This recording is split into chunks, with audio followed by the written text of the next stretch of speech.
এটা অভিষেক বাবুও ভালো জানে, মমতা ব্যানার্জি ভালো জানে। এদের একটা আরএসএস এর একটা চক্রান্তকে এরা বাস্তবায়ন করতে চাইছে। আরএসএস এর চক্রান্তটা কি? এই কলকাতার লাগোয়া সবথেকে পিছড়ে বর্গের মতো এখন শক্তিশালী এলাকা যারা খেটে খেতে পারে সেটা ভাঙড়। এই ভাঙড়কে উচ্ছেদ করে এখানে এয়ারপোর্ট করতে হবে। আমার সন্দেহ মমতা ব্যানার্জি সুকৌশলে আমাদের ভবিষ্যৎকে ধ্বংস করার জন্য এই থানাগুলোকে তৈরি করে আমাদের কন্ট্রোল করার চেষ্টা করছে। তবে আমরা প্রশাসনকে মান্যতা দিয়ে চলি, প্রশাসনকে আমরা সম্মান দিই। তবে আপনারা সজাগ থাকবেন, আপনাদের হয়ে কথা বলার লোক বেশি বেশি তৈরি করতে হবে। আগামী দিনে যদি এই ভাঙড়ের দিকে চোখ তুলে তাকায় এয়ারপোর্ট করার জন্য, সেই চোখকে পেনের খোঁচা দিয়ে আইনের মাধ্যমে বন্ধ করতে হবে। সেটা শুধুমাত্র দেশের রাজ্যের আইনসভায় নয়, দেশের আইনসভায় আমাদের লোককে পাঠাতে হবে। নাহলে এর আগে যাকে পাঠিয়েছিলাম সে কুকুর নিয়ে কি সব প্রশ্ন করেছিল। মানুষ খেতে পাচ্ছে না। এখানে লকডাউন পিরিয়ডে তারা হাহাকার করছিল।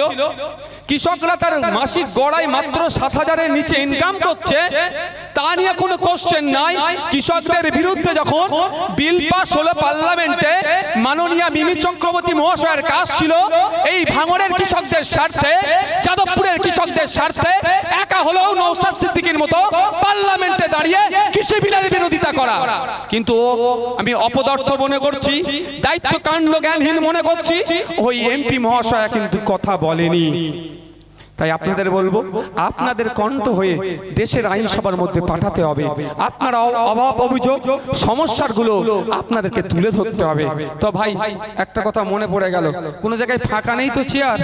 আমার কিছু আবার আমার ভাঙড়ের ভালোবাসার কিছু সাংবাদিক আছে, সবাইকে আমি ভালোবাসি। যে আমার বিরুদ্ধে বলে তাকেও ভালোবাসি, যে আমার পক্ষে বলে তারও ভালোবাসি। আবার ফাঁকা চেয়ারের ছবি তুলে বলবে নওশাদ সিদ্দিকী জনসভায় লোক হয়নি। তবে নওশাদ সিদ্দিকী জনসভায় লোক হলো কি না হলো ও নিয়ে আমি ভাবি না। 2021 বিজেপি চলে আসবে, বিজেপি চলে আসবে, এই ভয় দেখানোর পরেও ভাঙড়ের বাপ মা ভাই বোন কাকা জ্যাঠারা মিলে নওশাদ সিদ্দিকীকে 1,09,000-এর বেশি ভোট দিয়ে রাজ্যের আইনসভায় পাঠিয়েছে।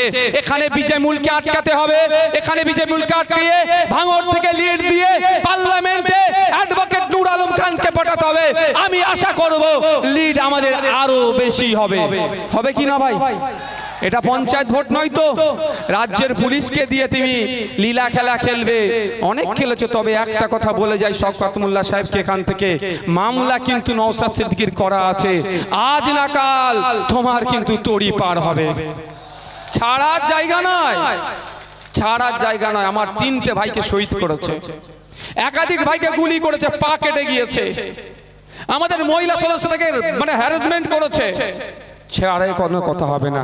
বন্ধুগণ আপনাদের বলবো, কারো কোনো প্ররোচনায় পা দেওয়ার দরকার নাই। আমাদের বাম বন্ধুরা একটা কথা বলছে, না বলে পারছি না তো, সারা রাজ্য থেকে বলছে ভাঙড় কি আর যাদবপুর, ভাঙড় কি আর যাদবপুর, এই ধরনের একটা মিসগাইড করছে। বামপন্থী বন্ধুরা ভুলে যাচ্ছে একটা মানুষ তখনই সুস্থ হয় যখন পুরো শরীরটা সুস্থ থাকে। ভাঙড় যাদবপুর নয়, ঠিক কথা। ভাঙড় কিন্তু যাদবপুরের কলিজা। যার কলিজা খারাপ হয়ে যাবে তার কিছু লাভ হবে না। তো কলিজাকে বাদ দিয়ে ওরা অনেক কিছু ভাবছে। আমরা দেখেছি বিগত ইলেকশনে, লোকসভা নির্বাচনে আপ ডাউন হতে আসবে, ভাঙড়ের মানুষ লিড দেবে, সে পার্লামেন্টে যাবে। লিড তো আইএসএফ এর কাছে আছে কি ভাই?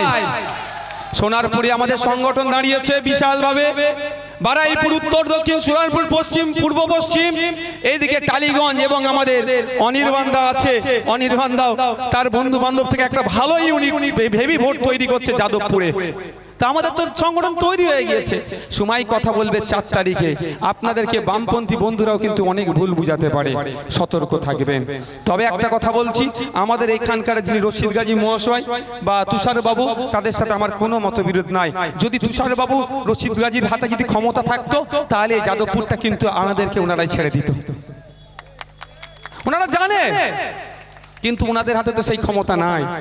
ব্যাপারটা হচ্ছে, আমি বারবার বলছি, আপনারা চোখ কান খুলে দেখবেন, দিনে বামপন্থী, দিনে কংগ্রেস, আর সন্ধ্যের পরে আরএসএস বিজেপি হয়ে যাচ্ছে। বেশ কিছু নেতা, তাদের কাছ থেকে সজাগ থাকতে হবে। আমি আপনাদের বলি, অনেক মিসগাইড আমাদের করবে। আপনারা বাড়িতে ফিরে যাবেন, আপনারা দায়িত্ব নেবেন। আগামী জুন মাসের 1 তারিখে সকাল সকাল কোথায় ভোট দেবেন? সকাল সকাল খাম চিহ্নে ভোটটা দিয়ে আমাদের এখান থেকে ব্যাপকভাবে লিড দেবেন। আমি আপনাদের কথা দিচ্ছি, এই লিডের নেওয়ার পরে আমাদের অ্যাডভোকেট নূর আলম খান আপনাদের প্রতিনিধি হয়ে দেশের যেখানে আইন তৈরি হবে, দেশে সারা দেশে 543 জন মিলে আইন তৈরি করে, ওর মধ্যে থেকে ভাঙড় তথা যাদবপুর থেকে আমরা আমাদের পক্ষ থেকে পাঠাবো। যে আইন তৈরি হবে যদি জনগণের বিপক্ষে যায়, শ্রমিকের বিপক্ষে যায়, কৃষকদের বিপক্ষে যায়, ছাত্র যুবর বিপক্ষে যায়, বলিষ্ঠ কণ্ঠে তার প্রতিবাদ করবে এবং ভাঙড় সহ যাদবপুরের মানুষ সহ রাজ্যের মানুষ সহ দেশের মানুষের হয়ে বলিষ্ঠ কণ্ঠে আওয়াজ তুলবে। অ্যাডভোকেট নূর আলম খান সাহেবকে আমরা 1 তারিখে খাম চিহ্নে ভোট দিয়ে পার্লামেন্টে পাঠাবো। হবে তো নাকি ভাই? সময় আছে, আরো আগামী দিনে আরেক কথা বলবো, আস্তে আস্তে আমরা বিদায় নিন। তবে একটা জিনিস করবো, একটু শুনবেন, ওই দেখাচ্ছে সিগন্যাল, এই দেখেন, একটু মোবাইলে তাহলে ফ্ল্যাশটা অন করো। একটা স্লোগান হবে, চুপচাপ খামে চাপ, শেষ পর্যন্ত মোবাইলে যে যেখানে আছো, যে যেখানে আছো, এখনো বাকি আছে, এখনো বাকি আছে, এখনো বাকি আছে, মায়েরা মোবাইলটা চালান। স্লোগান হবে, ওরে বাবা কোথায় কোন মাথায় লোক, লাইট ছিল না বলে দেখতে পাচ্ছি না, ওরে বাবা। এবার স্লোগানটা দিই, ISF, Indian secular front, Indian secular front. এই চোরেদের সরকার, এই চাকরি চোরের সরকার, এই রেশন চোরের সরকার, এই মিড ডে মিলের চোরের সরকার, এই জল জমি জঙ্গলের অধিকার চোরেদের সরকার, এই ওয়াকফ প্রপার্টি চোরেদের সরকার, এই তোলাবাজের সরকার, এই দুর্নীতিগ্রস্ত সরকার। চুপচাপ চুপচাপ চুপচাপ চুপচাপ চুপচাপ। আর একটা এমন আওয়াজ এখান থেকে দিতে হবে, কালীঘাটে যেন আওয়াজটা পৌঁছে যায়, যে আগামী 4 তারিখে ভাঙড় থেকে লিড দিয়ে দেশের পার্লামেন্টে যাদবপুর থেকে জিতেন অ্যাডভোকেট নূর আলম খান সাহেবকে আইএসএফ পাঠাচ্ছে, এই স্লোগানটা এখান থেকে দিতে হবে, ইনকিলাব ইনকিলাব। ভাঙড়বাসী ভাঙড়বাসী সকলে ভালো থাকবেন, সুস্থ থাকবেন। হ্যাঁ, সকলে ভালো থাকবেন, সুস্থ থাকবেন, আস্তে আস্তে এখান থেকে বিদায় নেবেন। তবে কোনো প্ররোচনায় পা দেওয়ার দরকার নেই, আবারও বলছি, কোনো প্ররোচনায় পা দেওয়ার দরকার নেই। আই ভাই, আপনারা আমার কাছে ভরসা রাখছেন তো নাকি? আমাকে তো একটা না একাধিক লোভ দেখিয়েছে, এই করে দেবো, সেই করে দেবো, হ্যান করে দেবো, ত্যান করে দেবো, কিন্তু আমি আমার ভাঙড়ের ভোটের সাথে বেইমানি করতে পারি না। ভাঙড়ের মানুষ ভরসা করে ভোট দিয়েছে।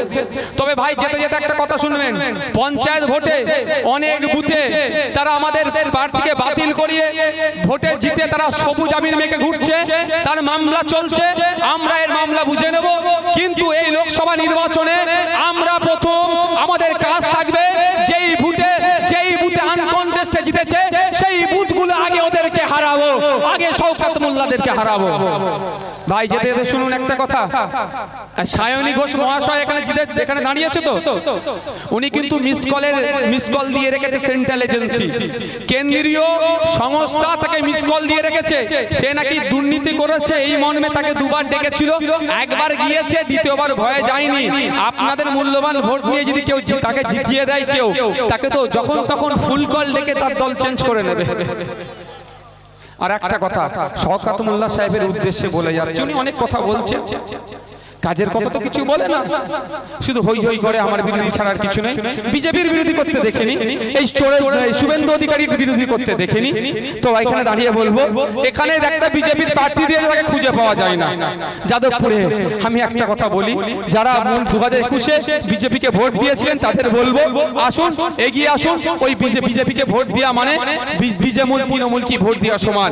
ভোট নষ্ট করবেন না, আইএসএফ এর পক্ষে দিন, সুষ্ঠু সমাজ ব্যবস্থা গড়ার পক্ষে দিন, আপনাদের মূল্যবান ভোট খাম চিহ্নে দিয়ে আমাদেরকে পার্লামেন্টে পাঠান। কারণ শুভেন্দু অধিকারী বারবার অনেক কথা বলে, আবার দুর্নীতি হয়েছে বলে, কিন্তু দুঃখের বিষয় শুভেন্দু অধিকারী তার পুরাতন দলের ভালোবাসা ভুলতে পারে না। যারা আবাস যোজনা নিয়ে দুর্নীতি করলো তাদের ঘাটটা ধরে জেলের মধ্যে কেন রাখেন না ভাই? তাদের পুরাতন ভালোবাসা ভুলতে পারছে না। আমরা এই জায়গা থেকে শুভেন্দু অধিকারীকে বলছি, আমরা এই জায়গা থেকে বিজেপির প্রার্থীকে বলছি, আপনারা না পারলে আমাদেরকে বলুন।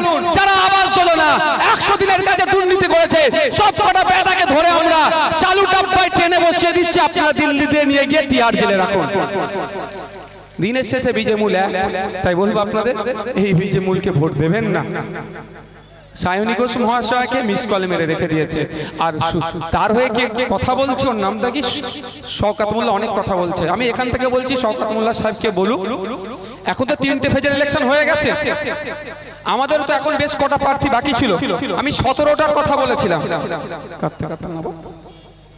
আমি 17টার কথা বলেছিলাম। এরা বলছে না আমরা নাকি বিজেপিকে সুবিধা করে দিচ্ছি বলে মিথ্যাচার করছে। তো কথা হচ্ছে, আমি বলেছিলাম যে মমতা ব্যানার্জি 10 টাকার স্ট্যাম্প পেপারে লিখে দিক যে ওর দুনাদের যে 42টা প্রার্থী আছে জিতে অন্য দলে যাবে না, জিতে বিজেপিতে যাবে না। যদি লিখে দেয় আমি 17টাই প্রার্থী তুলে নেব। এখনো পর্যন্ত কিন্তু কেউ আমার প্রশ্নের কাউন্টার করেনি। আজকে এখানে দাঁড়িয়ে বলছি এই দক্ষিণ 24 পরগনায় আমরা 4টে প্রার্থী দিয়েছি। কালকে বলছি শওকত মোল্লা সাহেবকে বলছি আপনি দায়িত্ব নেন, মমতা ব্যানার্জির কাছে খবর পাঠান, অভিষেক ব্যানার্জির কাছে খবর পাঠান। নওশাদ সিদ্দিকীরা বলেছে যে আপনাদের প্রার্থীরা জিতলে বিজেপিতে যাবে না, এটা লিখে সই করে দিয়ে দিন, এই 4টে প্রার্থী নওশাদ সিদ্দিকী তুলে নেবে। সহজ তো তাদের জন্য, তাহলে বিজেপি আসবেই না তাদের ভাষাতে। যদি ওরা বলে আমরা ভোট কেটে নিয়ে আসছি তাহলে আসবেই না, উল্টে আমি তৃণমূলের হয়ে প্রচার করব। কিন্তু একটা শর্ত আমার থাকবে, লিখে দিতে হবে মমতা ব্যানার্জিকে যদি একটা প্রার্থী দল চেঞ্জ করে তাহলে মমতা ব্যানার্জি পদত্যাগ করে সরকারটা ভেঙে দেবে। করবে না, কারণ কি জানেন, অত বিশ্বাস মমতা ব্যানার্জি রাখতে পারছে না। কারণ অনেক অ্যাক্সিডেন্ট দেখলাম, নন্দীগ্রামের কথা বললো, তাকে নাকি মেরে ফেলার চক্রান্ত হচ্ছিল, কিন্তু কে মেরে ফেললো তার মুখটা আমরা এখনো দেখতে পেলাম না, কে হামলা করলো। তারপরে বর্ধমানে যাচ্ছিল 200 স্পিডে গাড়ি নাকি ধাক্কা মেরে দিচ্ছিল।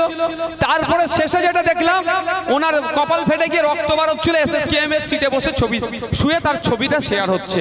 তো আপনাদের বলে রাখি ভাই, এ আমার পিএসও আছে মিনি, তো জেড প্লাসে আরো ভয়ঙ্কর ব্যাপার, এই যে আপনার সামনে আছেন ভেস্তে দিত না, জেড প্লাস যেটা কিন্তু সিএম আরো বেশি সিকিউরিটি, তার বাড়ির মধ্যে কে ধাক্কা মেরেছে মমতা ব্যানার্জি এখনো জোর গলায় বলতে পারলো না তার কপালটা কি করে ফাটলো। যদি তার বাড়ির কথা না, তার বাড়ির প্রতি তার কনফিডেন্স না থাকে, সেই 42টাকে কনফিডেন্সে রাখতে পারবে? এই মিস কল মারা তৃণমূলের প্রার্থীদেরকে আগে বর্জন করুন। আপনাদের এলাকায় 2-4টে করে যে তৃণমূলের বন্ধুরা আছে তাদের বলুন, হারা তোরা তো বিজেপিকে আটকানোর জন্য তৃণমূলকে ভোট দিতে চাইছিস, এই মিস কল মারা সায়নী ঘোষ আগামী দিনে ভোট নিয়ে বিজেপিতে চলে যাবে না, দায়িত্ব নিতে পারিস? কারণ ও তো দুর্নীতি করেছে বলে তাকে নাকি ডাকছে, ও কালকে বিজেপিতে চলে যাবে। ওগুলোকে বলুন যে তোদের 3-4টে করে ভোট আছে সেটাও নষ্ট করিস না, আই আমাদের আইএসএফ এর পক্ষে দে, তোদের হয়ে কথা বলবে। তোকে দেশ থেকে না তারা এনআরসি করে, তাই এনআরসি বাতিলের জন্য চিৎকার করবে পার্লামেন্টে। সকলে ভালো থাকবেন, সুস্থ থাকবেন, আস্তে আস্তে এখান থেকে বিদায় নিন ভাই। এখানে আমার মনে হয় মিডিয়া সাংবাদিক বন্ধুদের কোনো কোশ্চেন আছে নাকি?